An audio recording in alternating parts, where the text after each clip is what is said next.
तेव्हा मला वाटतं की जगामध्ये एवढं काही काही बऱ्याचशा गोष्टी अनावश्यक आहेत. Everything is superfluous. बऱ्याचशा गोष्टी अनावश्यक आहेत. नंतर एक सायंटिस्ट होऊन गेले, त्यांनी ॲटॉमिक बॉम्बचा शोध लावला. ते काय म्हणतात, माझ्या जिभेवर सगळ्यात चांगली गोष्ट, सुंदर गोष्ट काय असेल तर भगवद्गीतेचे श्लोक. हे चांगलं एकदम सुंदरता प्रदान करतात आणि मधुरता प्रदान करतात. कोण म्हणतं हे? एक ॲटॉमिक बॉम्बचे सायंटिस्ट होते. तर आता मला सांगा, तुमच्यापैकी किती जण अल्बर्ट आइन्स्टाईनच्या दिवशी, जन्मदिवशी उपवास करतात?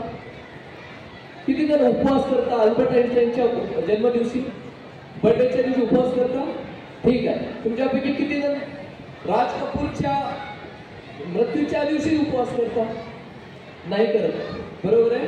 मग आपलं प्रेम कसं दाखवतो? आपला काहीतरी त्याग करू.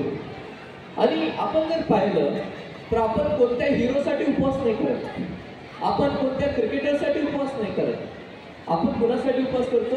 भगवंतासाठी उपवास करतो, युगंधरसाठी उपवास करतो. बरोबर आहे ना? हे युगंधरसाठी उपवास म्हणजे कोणता? श्रीकृष्ण जन्माष्टमीचा उपवास. हा त्याग आहे. हा त्याग, खरा त्याग आहे. कारण त्या लोकांनी आपल्या जीवनाचा त्याग केला, तर आपलं मनोरंजन झालं, आपण मनोरंजन पाहिलं त्यांच्यामध्ये. पण आपला त्याग, आपलं प्रेम युगंधर प्रती आपण कसं दाखवू शकतो? त्यांच्याबद्दलचं ज्ञान घेऊन, त्यांच्याबद्दलचं जे नॉलेज दिलेलं आहे ते आपण ज्ञान घेऊन आपण आपल्या जीवनामध्ये परिवर्तन करत असतो. तर हे महत्वाचं आहे. म्हणून knowledge is power. Knowledge is power. ज्ञान ही सर्वात मोठी शक्ती आहे. ओके. तर जोपर्यंत आपण नॉलेज घेत राहणार तोपर्यंत आपल्यामध्ये शक्ती राहणार आहे. आणि नॉलेज जिथे संपेल तिथे आपलं जीवन संपुष्टात येतं.